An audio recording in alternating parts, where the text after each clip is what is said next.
αυτός είναι ο Θανάσης. Από το πρωί μέχρι το βράδυ ένα πράγμα σκέφτεται. Τη Δημητρούλα.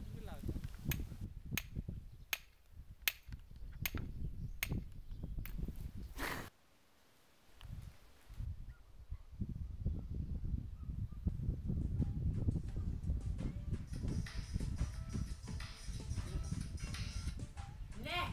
Δημητρούλα μου, να περάσω το βράδυ να σε πάρω μεταγραφικό. Μεταγραφικό! Ποτέ! Μυρίζει κοπριά!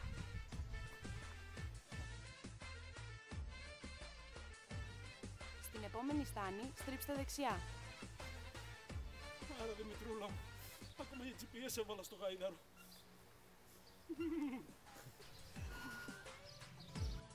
Tragic!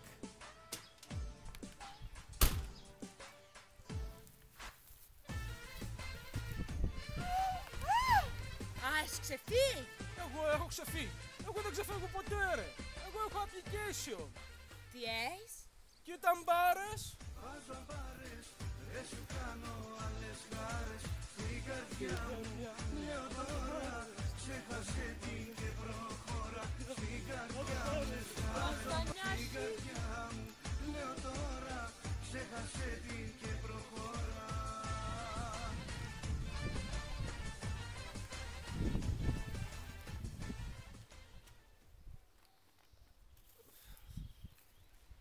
Ακόμα και στο χτήμα το χρόνο μου τσεκάρω.